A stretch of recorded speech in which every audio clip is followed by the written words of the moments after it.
Hello, good afternoon. Good afternoon. Greetings of peace. Assalamualaikum warahmatullahi wabarakatuh. May the peace and blessing of the one true God be to each and everyone. Welcome kamo sa atong programa, Proclaim the Truth and Expose the Falsehood.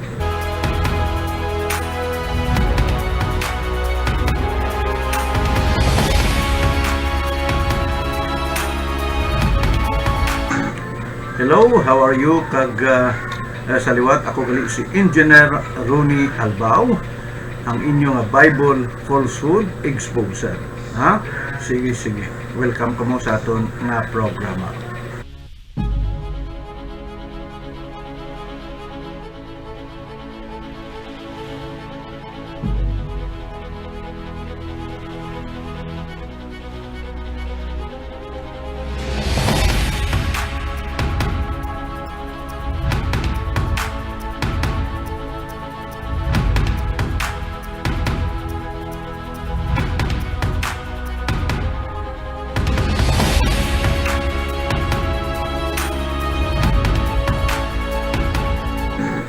Sa uulitin, bago ko lang kasi na press ang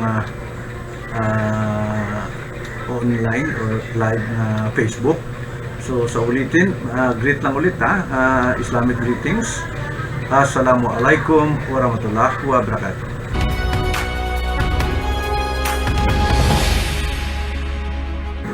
Welcome po mo sa atong programa. Ang topic nga dalon ko subong sa inyo, amo ni ang isa ka rason kung naghimo ako sini kaya tungod gusto ko nga mag-response or mag-reply sa isa sa akong mga bro naghambal sila to prove ko nga si Jesus Diyos amo ning Hebrew 1:18 amo ning dapat na proof nila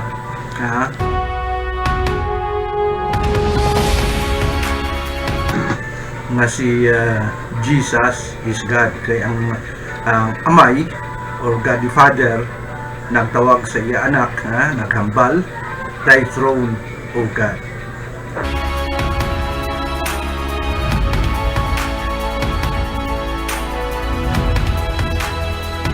So ato ni isa-isahon taga-antasing ko kay kung kaisa kung chat lang bala or text lang do hindi ka ka-explicar masyado maayo ni gani ko nga maghimo na lang kusing akon nga sort of reply in this form video form parang medyo matatagaan tagid sing pagtabod ang aton nga matagaan na ma-explicar gid lang masyado sige.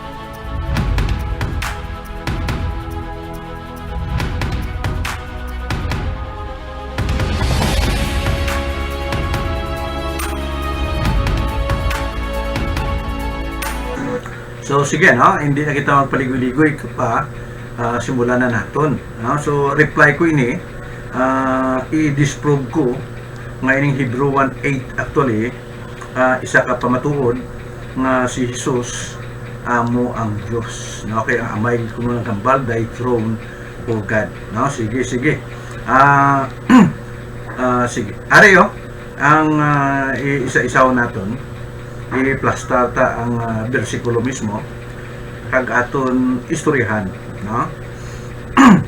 Hebrew 1:8 but unto the Son he said, thy throne O God is forever and ever, a scepter of righteousness is the scepter of thy kingdom.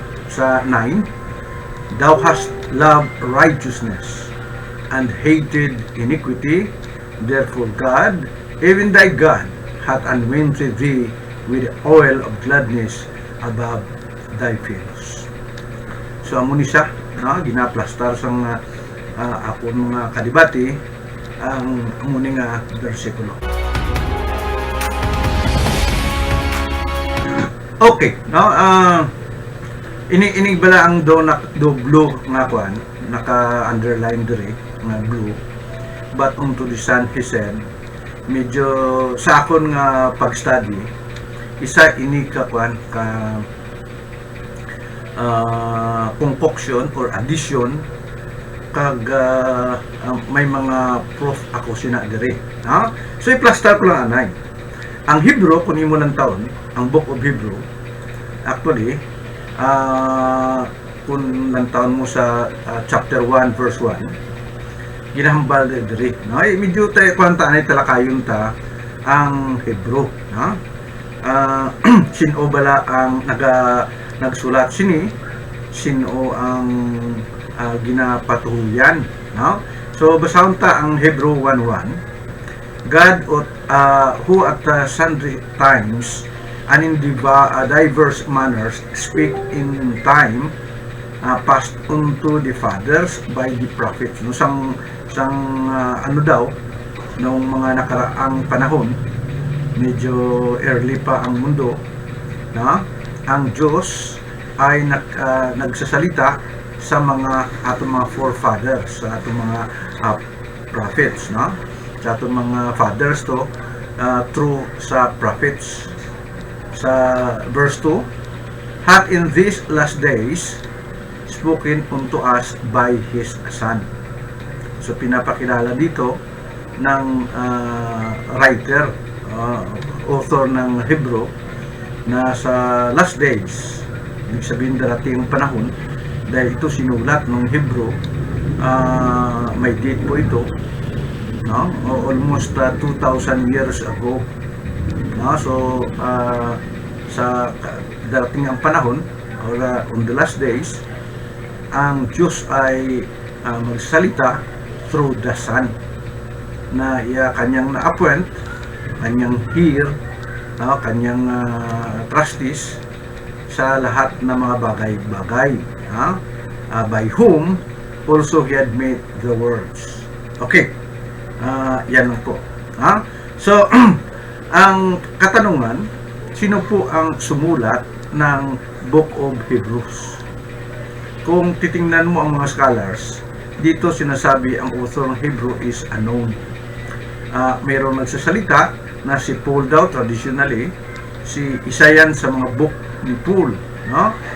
Pero sa mga ibang scholars, sinasabi na ang style, ang mga pananalita doon o pagkasulat, ang format ng pagkasulat, may malayo talaga sa mga writings ni Paul. Dahil lahat ng mga writings ni Paul, mayroong mga salutation, no? Ang mga salutation dyan, gano'n na siya si Paul, inaano doon sa ng greetings pa sa Father, sa Son, at saka si Paul, no? So yan po, kung titingnan mo ang kanyang mga libro, like for example sa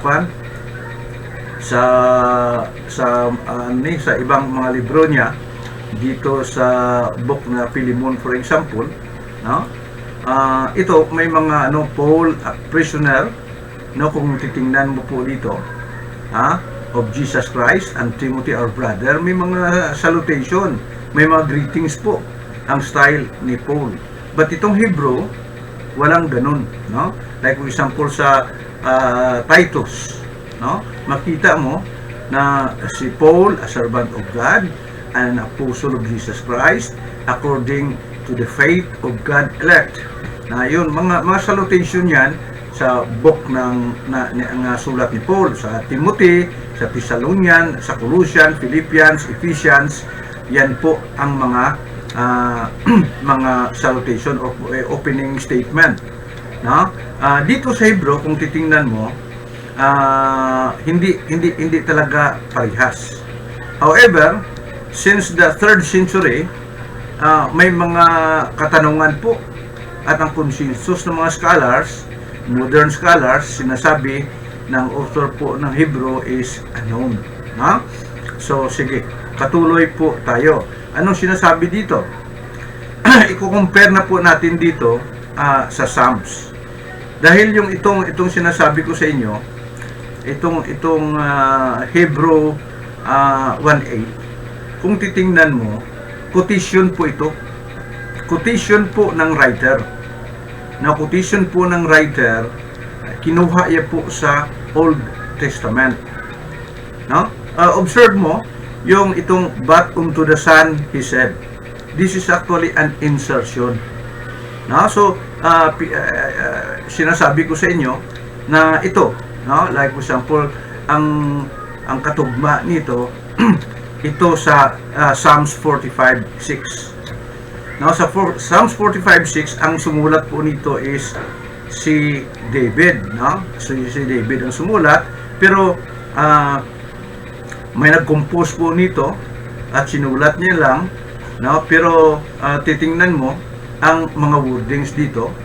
Thy throne, O God, is forever and ever. The scepter of thy kingdom is the right scepter.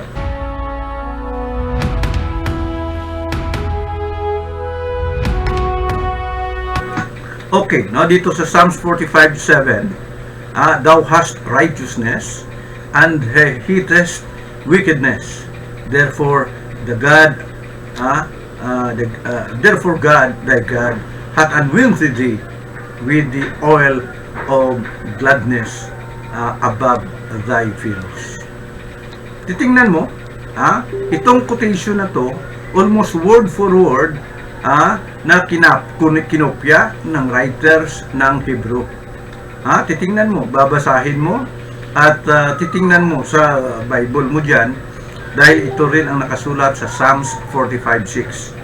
Ang sinasabi ko, na ang Book of Hebrew, ang writers is unknown. No, writer is unknown, at dito mismo, sinasabi na ng mga scholars na ito ay quotation na kinopya or was taken from Psalms 45:6. Ulitin, ibigyan ko kayo ng time na makabasa din sa itong Psalms 45:6. It is a quotation na ginawa ng writer ng Hebrew. Sige, ito ulitin ko. Ito, maliban dito sa but unto the Son he said. Dahil sa sinasabi ko sa inyo, ang but unto the Son he said is inserted lang ng writer, ng unknown writer ng Hebrew. So, okay. Yan po ang isang punto na gusto kong ipapaalam sa inyo. Okay. Punta tayo dun ulit sa sinasabi ko na quotation. Thy throne, O God, is forever and ever. Ito po ang nakasulat din sa Hebrew 1:8. Maliban lang sa phrase sa opening sa pretext na but unto the Son he said. But unto the Son he said. Yan lang po ang dinagdag. So ano po ang obserbasyon po natin? Dahil ito ay napaka-crucial. Kung titingnan mo dito sa Psalms, ito po ay ang kuan nito, dito kung titingnan mo, composed mo yan, it was composed by the son of Korah, on the Shohanim. Kuan pa ito, parang kanta po ito, related po sa kasal, wedding song po ito, na ina-attribute ng nag-compose nito, pero sinulat ni King David sa day of marriage. Okay, ano po ang nakalagay doon kung titingnan mo? So ang Psalms 45:1 dito sinasabi, just to prove na ito ay kinompose ng son of Korah, it is a song of love actually, pero ito ay Psalms of David po ito, ang ginawa dito po ng writer ay talagang inaano niya, dinidedicate niya yung kanta niya sa Panginoong Diyos. Anong sinasabi dito sa sa Psalms 45:6, na sa Psalms 45:6, Thy throne, O God, is forever and ever. No? Thou lovest righteousness and hatest wickedness. Therefore, God, thy God hath anointed thee with oil. Isa sa mga mark dito na ito ay quotation, dahil almost word for word, ganun po ang nakasulat. Quotation po ito, kinopya ng writer ng Hebrew sa Psalms 45:6 and 7. Kung titingnan mo. Dito sa Psalms 45:7, dito may nakalagay dito, hath anointed thee with oil. Hath anointed thee with oil. Kung titingnan mo po, dito sa Psalms 89:20, I have found David, my servant, with my holy oil have I anointed him. Ibig sabihin, parehas na parehas, ang tinutukoy po dito, si David. No? Si David. Ang nag-compose po nito, sa sinasabi ko sa inyo, yung yung son ni Korah, no? Yan po. At ang tinatawag niya, thy throne, O God. No? Ang service ng lips niya ay sa Panginoong Diyos. No? Ang Panginoong Diyos ang sinasabi dito. Ibig sabihin, ang speaker dito sa Psalms is no other than but yung nag-compose. Thy throne, O God. Ang speaker is yung nag-compose. Sino ba yung pangalan na nag-compose po dito? No? Ang nag-compose po ay ito ang composed by the son of Korah. No? Mayroong tunog po ito. Actually, kanta po ito. Dahil ito ay Psalms of David. No? Ang Psalms na ito, ibig sabihin doon parang wedding song. Sinulat para sa wedding day, marriage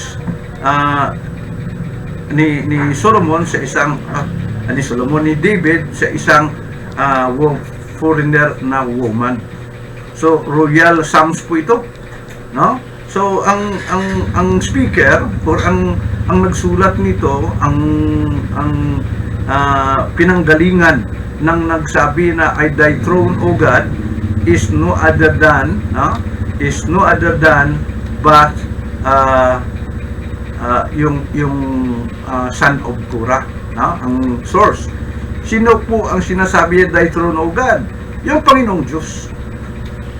Yung Panginoong Diyos. Ang nangyayari dito sa Hebrew, titignan natin muna ang Psalms. Sinulat po ito noong mga 1,000 years ago. Mostly ang Psalms were written between 1010 BC to 930 BC during the time of David and his son Solomon. Ang nangyayari po, na itong Hebrew ay sinulat ng unknown na writer, anonymous. The author is anonymous. So doon ititingnan mo muna, ang nangyayari po sa sinasabi ko na just to prove na itong Hebrew 1:8 ay yung battle unto the sun, he said, inserted po ito. Ang nangyayari, ang source ng salita na to is father na. Father nagsalita sa kanyang anak. Doon sa Psalms siya, it was the writer, refer sa sometimes ang mga scholars na sinasabi, it is the Psalms of David. It is David who actually say this to God. Thy throne, O God. May mga scholars na nagsasabi na ang composer, ang nag-compose nito, ay nagsasabi doon, thy throne, O God, refer to, ang God dito is the Father, Elohim. Or sinasabi nila yung Yahweh na Panginoong Diyos. Pero dahil sa dagdag, dahil dinagdagan ito ng but unto the Son, He said, ang nangyayari, ang source ng ito ay Panginoong Diyos na at tinutukoy sa anak.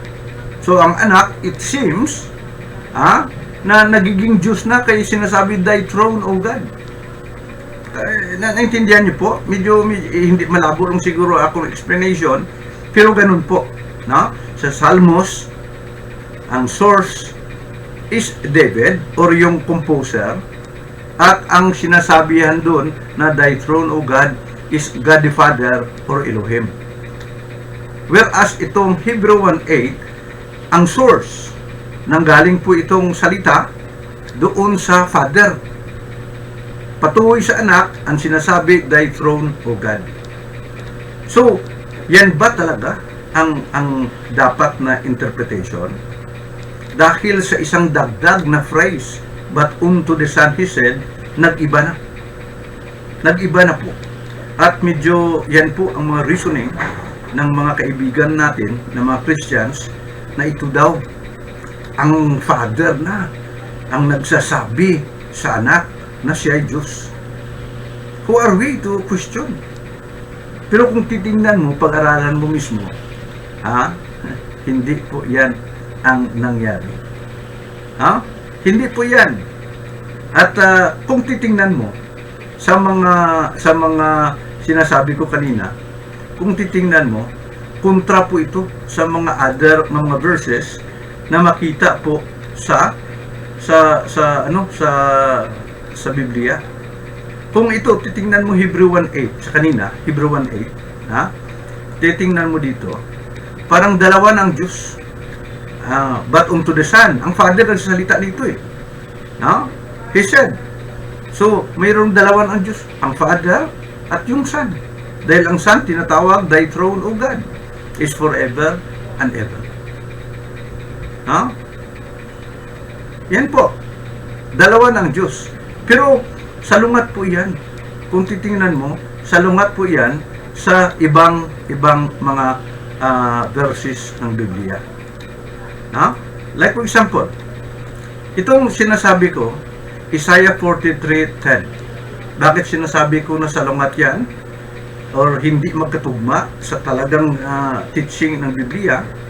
Sa Isaiah 43:10, you are my witness, says the Lord, and my servant whom I have chosen, that ye may know and believe me, and understand that I am He. Before me, there was no God. There was no God. Isa lang ang Diyos. Before me, there was no God formed. Neither shall there be God after me. So, before and after, walang Diyos. Nag-iisa lang po ang Diyos. Yan po Dahil pagka kinukonsider mo yung Hebrew 1:8 na ang Father na God nagsasalita doon sa kanyang anak na God din, so yan po ang dakong problema na. Malaking problema na po yan. Okay, another verse. Dito sa Deuteronomy 6:4. Hear, O Israel, the Lord our God is one Lord. Sige. Sandali lang po.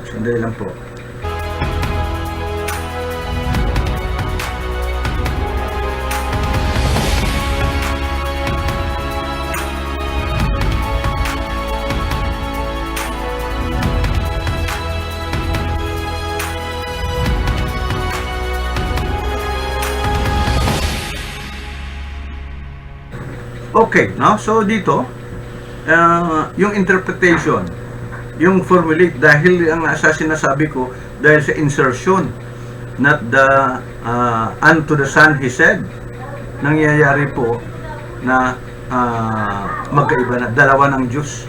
Ang Diyos na Father, nagsasalita patungkol sa anak, at ang anak ay nagiging Diyos na. Whereas sa Psalms, ang tinutukoy doon, na thy throne, O God, is only the only God, wala nang iba. Dito sa Deuteronomy 6:4, Hear, O Israel, the Lord our God is one Lord. Isa lang. Isa lang ang Diyos talaga. Dito sa Psalms 71:22, I will also praise thee with the psaltery, even thy God, my God, unto thee will I sing with the harp. O thou Holy One of Israel. Ilan ba? Isa lang. Pero doon sa presentation ng Hebrew 1:8, dalawa na. Ang God the Father is God kung i-allow natin po na yan. Dahil sa sinasabi ko na may addition may nagdagdag. Dinagdag po yan, ang purpose po yan para iligaw tayo. Na hindi na tayo, ay iligaw tayo para parang kunyari, si Jesus ay magiging Diyos na. Yun po ang ating explanation dyan.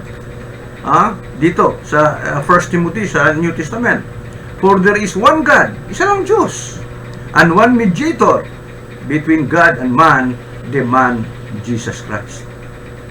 Yan po. So, dapat ang takbo ng ating understanding ay isa lang, hindi kontra-kontra. Yan po ang gusto nating mangyari. Ano pa, dito sa kwan kasi, ang nangyayari, may mga prophecy dito, na yung mga writer mismo, dito, how do we say we are wise? Mga writer, talagang mga sinungaling na writer, in-alter nila. Yan po nangyari sa Hebrew 1:8. May alteration, may addition, may ano, na ano sinasabi dito. Hindi mo na makita talagang katotohanan pag mayroong addition or deletion or mayroong mga alteration. How do we say we are wise? And the law of the Lord is with us. Lo, certainly in vain made he it, the pen of the scribes is in vain. Ano po sa Tagalog? Titingnan natin. Paano niyo sinasabi, kami ay pantas, at ang kautusan ng Panginoon ay sumasa amin? Ngunit narito ang sinungaling na mga pangsulat ng mga eskriba ay sumulat ng may kasinungalingan. So, kita ako kanina, bakit sinasabi ko na may kasinungalingan? Dahil ito po ang nangyayari. May insertion. Mga eskriba sumulat ng may kasinungalingan. Ito po ang nangyari sa Hebrew 1:8. Reason na sa Christian world, ang Iglesia ni Cristo hindi naniwala dyan na ang interpretation ay dapat yung Panginoong Diyos, ang Panginoong Diyos ay at nagsasalita sa Diyos din, sa kanyang anak na Diyos. Hindi naniwala dyan ang Iglesia ni Cristo. Ang Jehovah's Witnesses hindi rin naniwala dyan. Maraming mga sects and denomination na hindi talaga naniwala dyan. Ano pa? Dito, just to prove, dahil sinasabi dito nga kung magdagdag ka sa mga ito, sa word of prophecy, God shall add unto him the plagues that is written in this book. Ibig sabihin, bawal ang magdagdag. Dagdag bawas bawal. Ang dagdag bawas, sa kumilik lang yan. Sa time yan ng eleksyon. Pero sa Word of God, dapat walang dagdag. So sa nakita ko, yung phrase na but unto the Son he said, dagdag po yan. The reason na yan ang nagiging proof ng mga kaibigan nating mga Christians, pero yung proof nila ay hindi talaga makatayo sa katotohanan. Dahil dagdag may mga dagdag. Ito, sinasabi dito. Ang mangyayari dito sa mga nagdagdag, magkaroon sila ng sarili nilang distraction. Dito sa 2 Peter 3:6, ang sinasabi, and also in all epistles, speaking in them of these things, in which are some things hard to be understood, which that they are unlearned and unstable rest.